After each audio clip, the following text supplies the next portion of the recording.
I got something you need to hear. Turn the volume up so it's loud and clear. A podcast where we talk about politics and culture, unscripted, no limits, like a na-na-na. So do not pretend this with no agendas. Our only plan is to keep it 100. Do it for the fam, yeah. What up, what up, what up? What's going on, man? Same old same, can't complain. 6 mil, keeping it trill. This your boy KG. What's good, man? What's on your mind? What you been up to? Oh, man, just working. Last week was hectic. Whole lot of walking, which I know you're used to. You know that. So, but got some rest this weekend. Not enough, but, some is enough, I guess, especially at our age. Some is better than none. That's Absolutely. for damn sure. Absolutely. Yeah, so what you want to get into today, man? So today we want to talk about extending grace. And we'll get into what we mean by that, but I think most of you know when you hear that, especially from the Black community, what extending grace means. All right, cool. I like that. So you wanna get into it? Like tell us exactly what you mean by extending grace, or you want to talk around it first, or what you want to do? We'll get into it. All right, let's get into it. So I'll use a few examples, especially historically. So when we talk about extending grace, we talk about Dylan Roof, for example, in the church shooting, how during this trial, how the families of the victims showed up to court and just forgave him. Now, granted, we understand that a lot of that is because these were church-going people who believe in, forgiving. I get that. I can go on and on and on with historical leaders from Nelson Mandela to John Lewis to Martin Luther King, Malcolm X, who really didn't extend grace to a lot of people, but I think you get the idea.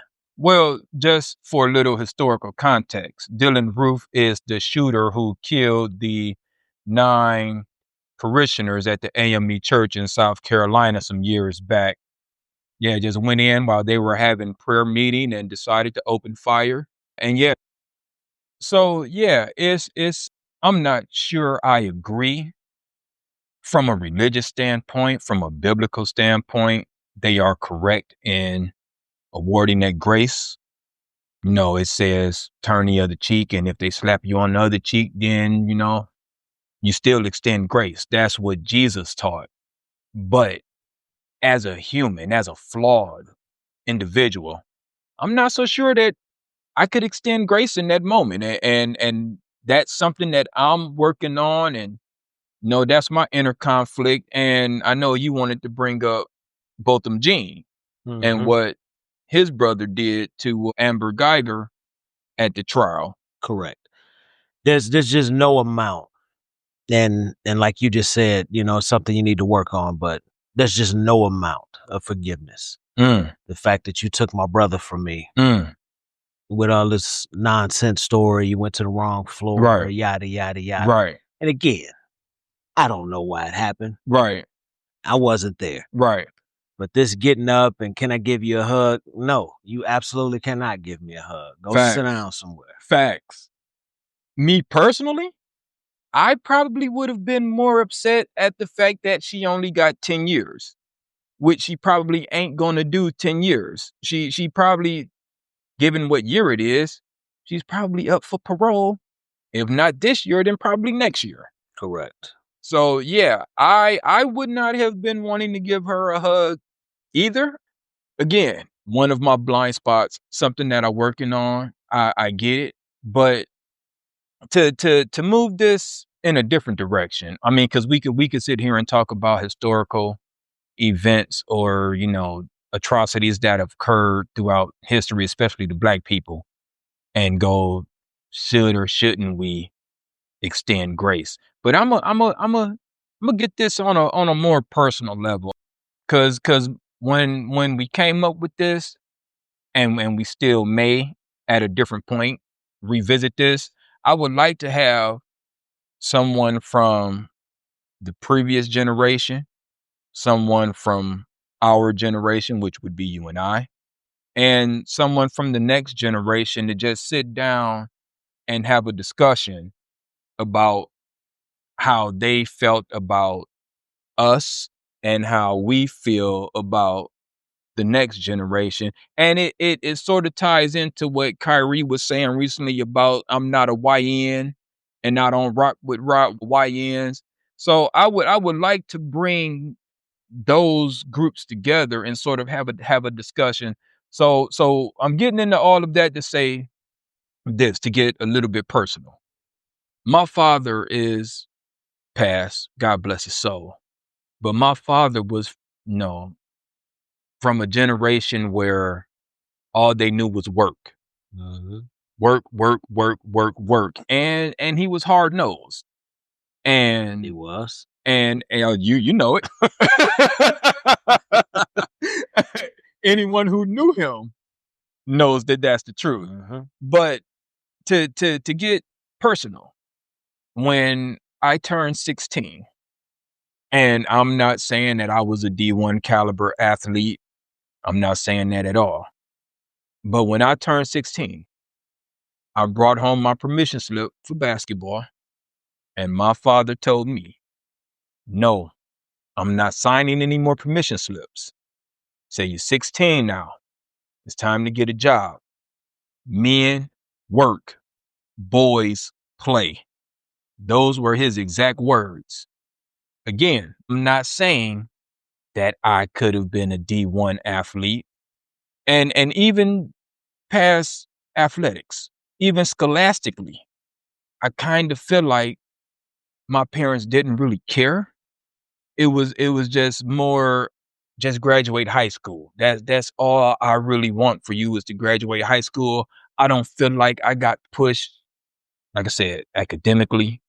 I don't feel like I was pushed to extend my education to college. It was more or less just get a job, and that's what men do. And times were different. Absolutely. Times were different back then. And I'm of two minds on this, right? Because sometimes I catch myself daydreaming, going, what would my life have been? But then on the other hand, I go, man, you are exactly where God wants you to be. So try not to dwell on the what ifs and just accept things for what they are. And I fight with the being angry at my pops versus just accepting and extending grace and realizing as I get older, that's just how he was. That's the way that he was raised. That's what he knew. And I can't be angry at him for being true to who he was. If he didn't know, he didn't know. I mean, he couldn't, he wasn't a sports guy. So he can't fathom the opportunities that these guys are getting now because of sports. It was just a concept that was foreign to him. So I guess the part that I try and sit with, the part that gives me joy, the part that gives me comfort, while I did not always agree with his methods, I understand. Pops taught me how to be a man, and I understand, and I thank him for that. So with all of the disagreements I may have had over the years and felt like, yeah, you could have did this, you could have did that differently. In the end, I get it. I understand. And that's where it's the extending grace comes into that. And we all make mistakes and we all just do what we know how to do. You know what I'm saying? Do some people have ill intent? Of course. I'm not naive. But when it comes to parenting, a lot of the times they were just doing the best that they could. They were doing what they knew. And their generation was, you take your ass to work, you take care of your family, and that was that. So to not get too personal, but yeah, that's sort of where my mind is on this extending grace conversation is sometimes we have to accept the flaws of the previous generation. And at the same time, even though we try and instill values into the next generation, and we try and show them, hey, young buck, that ain't the way to go. Which is why I would like to talk to someone from the previous generation to see how they felt about us. Mm-hmm. It's like, I was young once. I get it. You looking at me and you going, man, you don't know what you're talking about. Yeah, but I do. I may not know your day-to-day situation, but from afar, I can tell you, you're on the wrong path, player. I think one of the biggest things for that generation, my mother and father included, as you said, work, work, work. Back in those days, you went to work, the company took care of you. Mm-hmm. They looked out for you. Mm-hmm. Not to get personal, but there were a couple of times, I know he'd probably slap me upside my head if he heard, but there were times where I saw a bank slip or two and think to yourself, yo, that's how much your check is? Right. And then I think about what my checks have been over the years. Right. While they have been great, mediocre, and below average Right. in my adult life at some point, Right. I feel like some of the receipts that I've seen from deposits don't even compare to what our parents were making. Right. I could always remember everybody that I was around. Pops had all his homies around. So I could always remember whenever one of them pulled out a wallet, there was always $500 or $600 bills, 10 to 20 $20 bills. Which is silly, because like, why you don't got that money in the bank? Well, back then though, nobody was carrying around debit cards. Because remember, when we got our first bank accounts, mine was an ATM card. That's a good point. That's all I had. That's a good point. Because my pop's wallet used to be fat as hell too. And I'd be like, bro, why is your wallet so fat? Rubber band around it. All of that. But that's a good point. You're right. No debit card. So my bad. Go ahead. But going back to what you said about, doing the best they could. I'm going back to just 12, 13 hours ago. I had this conversation with one of the kids about, I tell them all the time, I'm not going to tell you anything that I don't feel is going to benefit you. Right. I would never put you in a position where, man, Pops just gave me a bunch of nonsense and just running his mouth and just talking. So I know they don't understand it now because the things that we've gone through and that we've seen, they haven't seen it yet. Especially 2 of my 4 kids. Like, 2 of them are almost 30 now. Right. The other 2 are 20 and 21. So they're going through some different things that the 2 older ones not, because they're fathers. So they're gonna have more experience in certain things. But and give them a different perspective. Absolutely. I extend grace to my children because they're my children. Right. But I say often, man, if y'all was just some people on the streets, boy, I'd just be like, you know what? Just wipe my hands like they do at the casinos. Like, all right, I'm out. Right. Like, I'm not gonna tell you nothing else. Right. But at the same time, last thing I want to see is any of my children fail. For sure. And fall on their face. For sure. Now, well, let me rephrase that. You're gonna fall on your face, but I'll never walk away and not help you back up. Right. Right. I'll never do that. Right. So in certain instances, we need to extend grace. But I will tell you, at this age, if you are not a part of my everyday life, if the things that you bring to the table are not things that I need in my everyday life, I'm not extending grace at all. I just don't care. I'm not going to lose any sleep over it. I will sleep my 8 hours and not think twice about you. You're talking about an acquaintance, a coworker, someone that you're not particularly close to? Yes and no. Okay. So, yes, with the coworker and the acquaintance. As far as family goes, if you don't want to rock with me every day, I won't rock with you every day. But you're my family. If you call and you need me, I'm there. I'll be there for you. I'll answer. Okay. But I will not lose any sleep because you mad at me. Yeah. Yeah. You and whatever you mad about can kick rocks. I don't care. I'll see you at Thanksgiving, at Christmas, wherever. Right. I'll give you a hug. I'll be happy to see you. I'll be glad that you're healthy. Yeah. But there's no way I'm going to reach out to you to try to understand why you're mad at me. Because I'm about to sound arrogant as hell right now. I know I didn't do nothing to make you mad. Okay. Because I don't have any beef with anybody. Right. No problems, no nothing. Right. I think the issue is, and this is just my personal experience, whether the advice is solicited or not, if I'm giving you advice, it's not because I'm trying to control you. It's not because I'm trying to stop you from having fun. I'm giving you advice out of concern. I'm giving you advice from a place of love and experience. If I know that you're about to run into a dead end, I'm just trying to tell you, hey man, don't make that right turn. It's a dead end. It's not that I'm trying to drive your car. Not that I'm trying to tell you. I'm just trying to, hey, you headed for trouble. That's all. It's all out of love. It's never personal. At least not the way that you perceive it to be personal. Right. It's personal for me because I feel like I'm trying to help you out. And it's all from love. It ain't personal like I'm dissing you. It's just, hey. Let me piggyback off of that. Yeah. That's something else too. It's and of course I'm generalizing.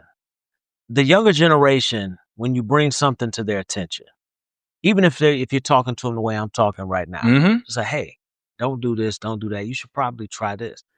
It seems like it's all taken personal. Always. Instantly, it's taken personal. And I'm speaking from experience as a father. Yes. I have to look at, what did I say? Like, well, what did I say? Yeah. But do you really want to go here with me? Like, you about 30 seconds away from this being a different conversation. Right. But it's just like, nah, man, I'm just bringing something to your attention, and then we can just move on. Right. But if you want to keep pushing back, I'm not going to just stop because I'm your father. So I'm going to, now I'm not going to get on your nerve or do my best not to get on your nerves. You get on my nerves. But if I'm trying to stop you from doing something stupid, you're going to listen. Hopefully, you'll listen. Right. But I tell them all the time, I was like, boy, open up your notes on your phone and put this date in there. Because one day you're going to call me and be like, you know what? You was right. Now, granted, I understand you and I had the same issues. We fell on our face a bunch of times. For sure. Oh, man, Lord knows I've done some dumb stuff in my life. We all have. It's a part of growing up. So, but I'll be real with you. A lot of the stuff I see going on with some of these kids, man, I don't remember doing. Maybe I was just too scared to do it. But yeah, it's tricky. It's tricky both ways. And like I said, it's just a matter of extending grace both ways, right? Me extending grace to you as an elder and you accepting the fact that what I'm saying to you isn't personal. Don't take it as a personal slight. Right. Don't take it as a diss. I'm not dissing you. I'm just trying to show you as an elder the error of your ways. And is one of those things that always bothered me is to hear people say, I did it by myself. I made it on my own. No, you didn't. Somewhere along the line, somebody helped you. And not only did somebody help you, but you listened to somebody. Nobody does it on their own. Don't ever think that don't be that arrogant to think you don't need anyone. And don't be that naive to think that you didn't get advice, whether it's from your parent, your uncle, your brother, someone, or a random stranger. Somebody told you something that you listened to. So why not just listen to the person who got your best interests at heart? That's my thing. It's like, if I'm telling you something, because I'm not a generally shady person, I'm not malicious. So if I'm telling you something, I'm telling you out of pure love and I'm telling you out of concern. I'm trying to help you the best way that I know how. I can't be Cliff Huxtable. Cliff Huxtable ain't real. I can't be that TV dad. I can only be the best dad, the best uncle, the best brother, hell, even the best friend that I know how to be. If I come off abrasive, then we can talk about it. You could have said that a different way. All right, let's talk about that. That's the way I am. I'll try and work on it. Let me know my blind spots. I don't know it's there unless somebody tell me that's why it's a blind spot. You could have said that a different way. All right, then I'll try and rephrase it better next time. But it's those conversations that we need to have instead of just, I'm done with so-and-so, which is another concept that's just foreign as hell to me, because that's things that we would never say about a family member or an elder back in the day is, I'm done with, man, you get your head knocked off. I'm done with so-and-so. Walk up. You know, I mean, like, we were always taught, ain't nobody gonna support you like family in the end. Even when you got disagreements, ain't nobody gonna support you like family. So you got anything else you want to add to that topic, brother? Nah, man, you covered that perfectly. All right, cool. Let's talk about some current events, man. Anything currently you want to talk about? Nah, I'm gonna let you go on that one. All right. And I know you're aware because you follow these things way more closely than I do. So I know you're aware of Gil getting arrested for gambling. I want to be clear when I say this. I want to be crystal clear when I say this. I am not debating, discussing, or arguing for or against his innocence or guilt. I don't know any of the details about his arrest except for it was about gambling. That'll be discussed in court. Holler at me after court when all the details come out. I can give you a different opinion. My thing about Gil getting arrested is this. What is FanDuel? What is a casino? Isn't gambling legal? I mean, you got poker tournaments on ESPN. Isn't gambling legal?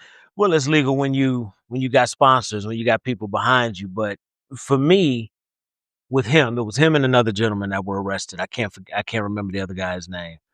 But it was for, I mean, let's just keep it real.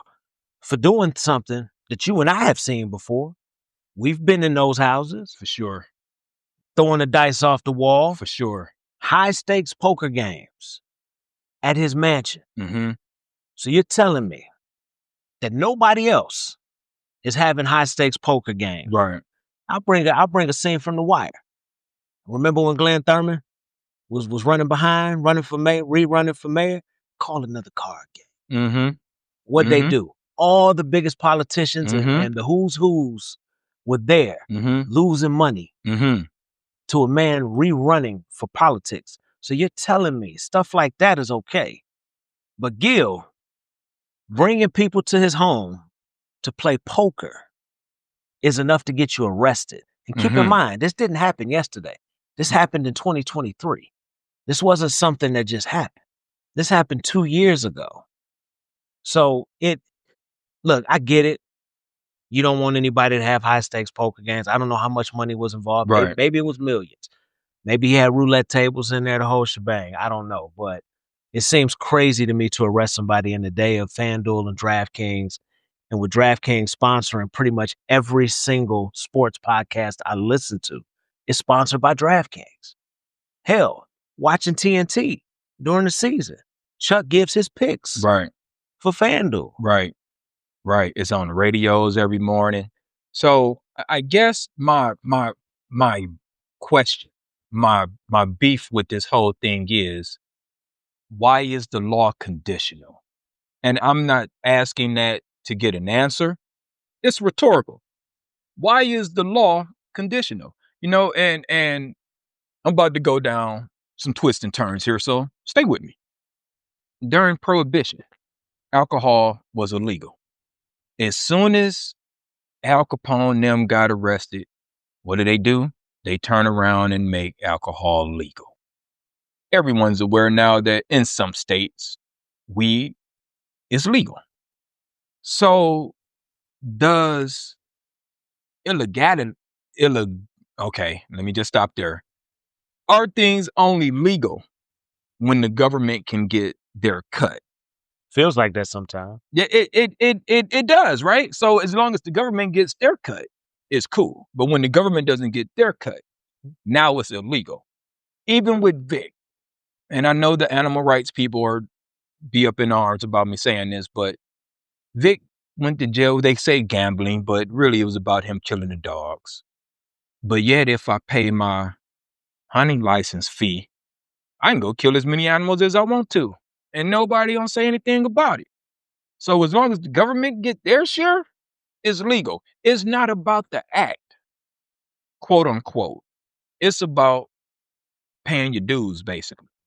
It's having the audacity to go against. So, I mean, think about how many videos, well, I know you're not on social media that much, but there's so many videos out there of, there's a hashtag fishing while black, sitting at a local pond or a lake. Here comes somebody. And then when the police get called, most of the time the police are cool about it. Like, but show us your hunting license or your fishing license. And if you don't have a fishing license, they turn it into this huge deal. So you're telling me that paying you $45 means that I know more about fishing than that? No, it just tells me that you just want $45. The gatekeepers. Right. Anybody can come here and fish anytime they feel like. Now, granted, I know a lot of people listening to this is saying, come on, man, you got to, there's duels to everything. Yeah. I get that. Right. Not arguing that. But come on. It's silly. From a bird's eye view, wait, I'm getting arrested for something that's legal? Oh, wait, but it's not legal. Wait, well, which is it? Is it legal or is it illegal? I don't understand. Because of a piece of paper. Yeah. Yeah. It's so crazy to me. And even with to take this in a different direction really quickly, and then I'm gonna get back on point. Even with like states' rights, we're the United States of America. Why do some states operate different from other states when it comes to the law? Shouldn't we all just be under one federal law, which is supposed to be passed by Congress?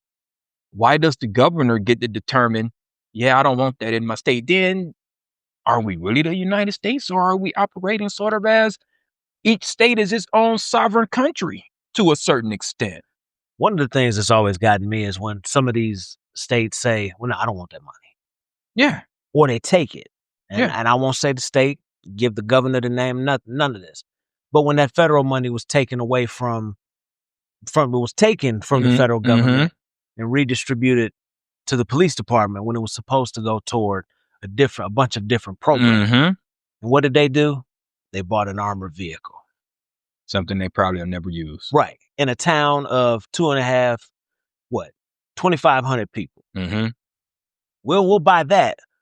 But God forbid some kids get free food during the summertime for breakfast. Yeah, it's just one of those things. And again, like, and say what you want about Gil, because this is not about Gilbert Arenas in the end. And I've listened to his podcast. I don't think Gil is a dumb guy. I actually think he's quite intelligent. Whether you agree or disagree with his views is not the point. I don't think he's a dumb brother. So again, this is just like, what are we really doing here? Like the gatekeepers, you just got to pay your tax. You got to pay your fee, and then you can operate with immunity. But even then, if I pay the fee and I'm not doing it the way you want me to do it, that's a problem too. You're right. You're right, bro. You're right. They coming. You're right. So I guess I'm saying all of that to say we really, really need to think about it when we start assessing guilt and innocence. It's like, is it really just as simple as a stroke of a pen as to who's innocent and who's guilty? Something to think about. Anything else you want to talk about, bro? Now it's time for everyone's favorite segment called Rort. I know it's going to take a minute to get used to. I'm working on it, but for now, that's what it is. A rant about a random topic. And I'm going to rant about something that's really weird. This is just one of my quirks. Y'all don't judge me for it. But I work outdoors. So I'm always like looking at squirrels. And I think to myself, what in the hell does a squirrel do all day? I know this is silly, but it's just like, okay, you go search for some food, you dig your hole, you bury it, and then what do you do for the rest of the day? It's just like, is that your whole life? Is you just on a constant search for food? These are just some of the silly things that I be thinking about when I be at work and, not paying attention to my actual job. But yeah, I just like, what does a squirrel do all day besides just look for food and what a simple life to have.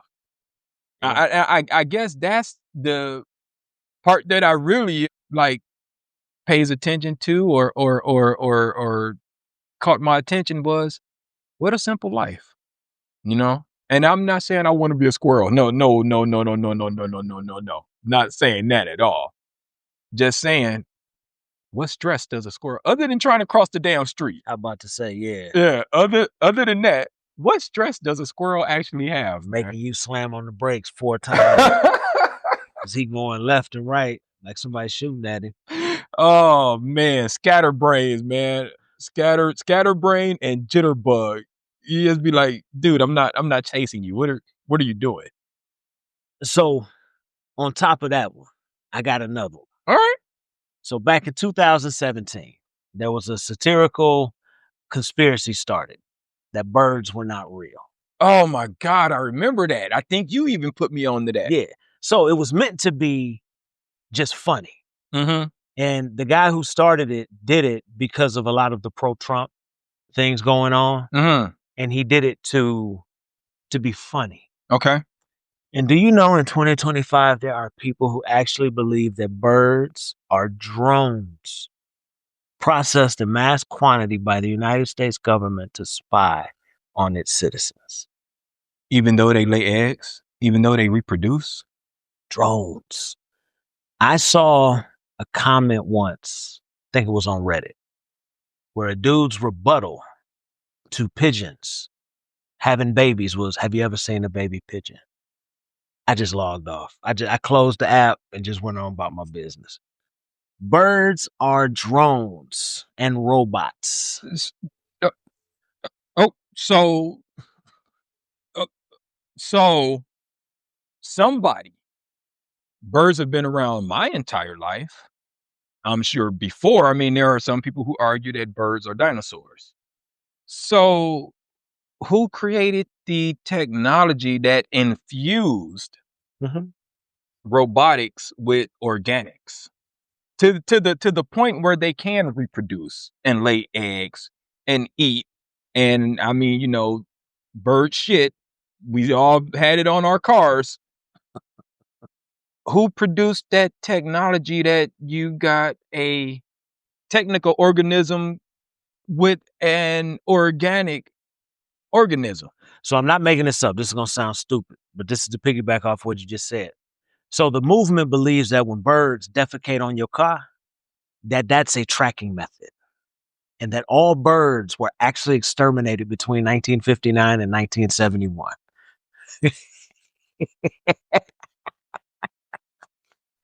Yes, sir. If it flies, it spies. Whoa. Wait. Hold up. So bird poo got microscopic trackers? Mm-hmm. So are they dropping it at random or are they picking people? What makes the bird? Because now you're assessing some type of, or you're assigning some type of intelligence to the bird. So you mean to tell me someone is going, hey, put a tracker on that car right there.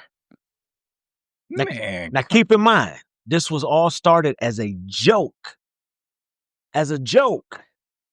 There's websites now, there's merchandise, there have been billboards erected throughout the Midwest where we are. Now I've never seen one where we are, but there have been billboards erected in different areas around the Midwest.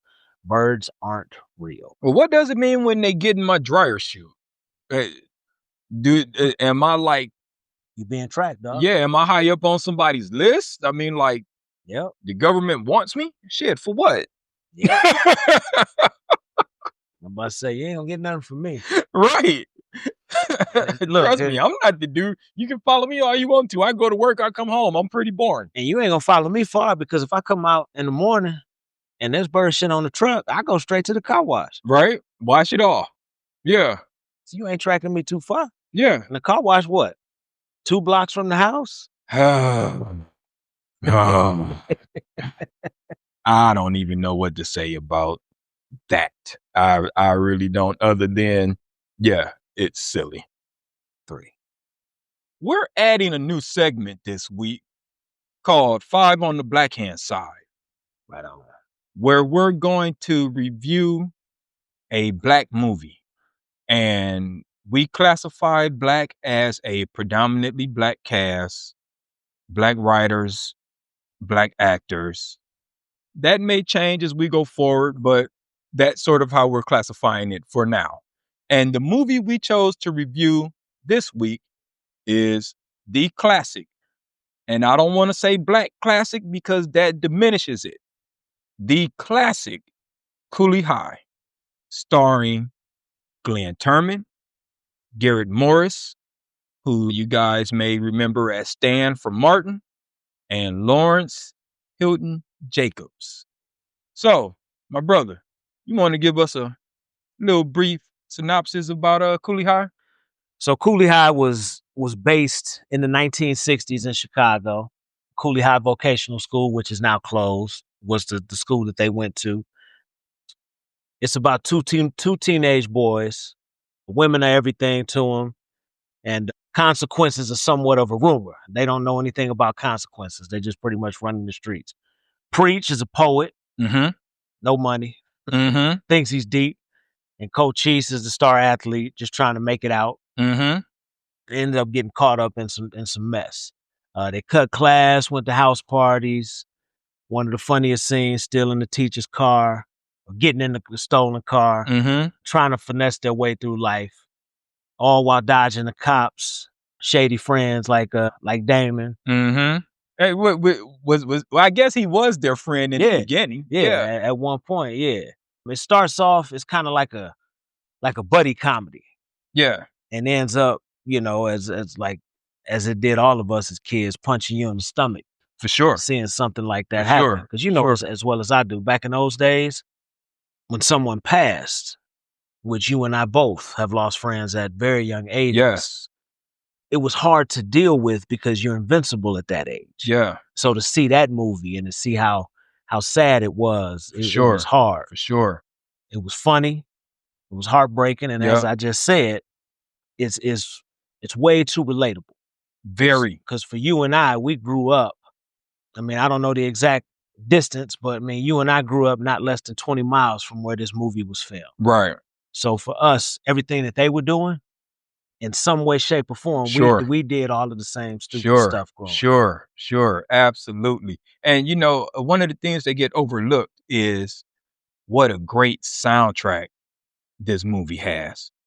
I mean, a lot of Motown classics are on the Cooley High soundtrack. But when I think about Cooley High, I mean, first of all, love the movie, but in my mind, I do this comparison to movies like Grease and The Outsiders and American Graffiti. And I look at those movies as a stark contrast to the black teenage experience versus the white teenage experience. Even movies like Sparkle, right? I mean, because they were just kids, they were teenagers. You look at the drama that the black teens were going through compared to the white teens. The white teens didn't have anything to care about. What kind of car am I going to drive? The black kids, a whole different set of worries, a whole different ball of wax as it relates to stress in their everyday life. And it's indicative of the two Americas. When people talk about the two Americas, I think those teenage movies back in the day illustrate perfectly the two Americas. This is what the black inner city youth was dealing with versus the white youth who their worries were a whole lot different. So when I think of Cooley High and I think of those older movies like that, I like to think of just the contrast, and this is a slice of American life. When you look at it from, and then not a diss on Grease. I mean, it's one of the few musicals that I can tolerate. I hate musicals.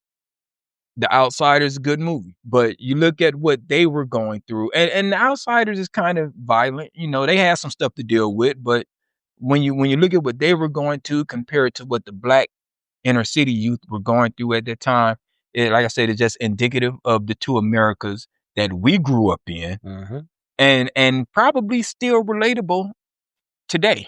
Absolutely. And obviously the movie was, as heartbreaking as it was, it gave us some of the funniest scenes, like Preach claiming to be a vegetarian while holding a hot dog. Taking Brenda to the zoo like he was taking her to like some upscale 5-star restaurant. Hey, wait, don't forget about Pooter at the zoo. Oh yeah. Oh, messing with the ape. That gorilla. Yeah. Yeah. Classic scene. The scene in the restaurant with Martha, when Stone and Robert was trying to get him. Martha, just this one time, Martha. Martha, please, Martha. Man. Yeah. Hey, to bring this back full circle. Spoiler alert for those who haven't seen it. If Preach had extended grace to Cochise, perhaps Cochise wouldn't die in the end. Just a thought. Just a thought. You know what I'm saying? Perhaps he would have been there to help his boy out. Yep.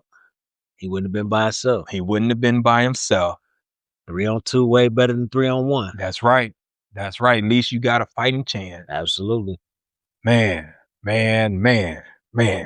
So let's go ahead and rate this thing. I mean, I guess I kind of gave my feelings away at the beginning when I called it a classic, but I'm in the same boat. It's a classic to me. I mean, I can't speak for you, but I know you've probably seen it more than a dozen times. Oh, for sure. I know I've seen it probably 13, 14 times.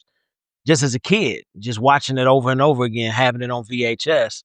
And then I think it would come on all the time on regular TV, at least once or twice a year. Yeah, absolutely. It would be the ABC Saturday night movie. Yeah. Just a whole different time when we were growing up, man. What happened to all of that kind of stuff? It just ain't the same no more, man. It ain't the same. So anyway, I give Cooley High 2 high fives. I'm right there with you. Sounds good. All right. 3. All right. We're also going to add another segment to the podcast, and we're just going to have like some closing thoughts, a closing monologue. So, brother, if you want to take it away. Appreciate it. So I want to speak about something going on the other side of the world. It's not what you guys may think that you see in the news every day and what a lot of us are disgusted by. This is something going on in a different part of the world, a little bit south. So in the Sudan, currently there is a genocide unfolding. Over 10,000 people from the Masalit and other non-Arab communities have been slaughtered by the RSF. RSF is a paramilitary force with ties to the Janjaweed militias of the past. If you're not familiar with the Janjaweed, please go and look up the documentary, The Devil Came on Horseback. And it will tell you anything that you need to know about them. Families are being wiped out, women and children targeted, and famine is being used as a weapon. This isn't history. It's happening right now. The world must stop looking away. Silence is complicity, and lives are hanging in the balance. All right, it's I'm gonna add a little bit to this. Not that was great. We always, when it comes to foreign policy, and when I say we, America, American media, we always focus on all of the atrocities going on elsewhere in the world, and we never ever give just due to the atrocities that take place all across the continent. I mean, any day of the week, you can damn near look up some type of genocide, some type of warlord, some type of civil war that's going on in Africa, and they never get the attention that they deserve. And this is not to say that it's a continent full of savages. I rebuke that, because every continent, every country has disputes. So this isn't to say that, but yes, thank you, brother, for bringing some attention to this issue. Thank you. I appreciate that so much. So, anything else you want to add for today? No, I think that's it. I think we pretty much covered everything we wanted to cover today. All right, cool. It's good rapping with you, brother. It's Yes, sir. very good conversation I believe we had today. We want to take this time to thank everyone for listening and hanging out with us. Please tune in. We got some interesting topics coming up going forward. We got some interesting topics going forward where we're gonna get into some vaccine discussions. We're going to get into some discussions about how do we assign value. And we're going to eventually get into a topic of, is Hollywood still racist? So again, just some things to look out for. We thank you guys always for your time. Got anything to add, brother? Nah, you covered it all. Like All you right. said, we appreciate it. All right, cool. Well, this is 6 Mil keeping it true. It's your boy KG. All right, we'll holler at y'all next time. Peace.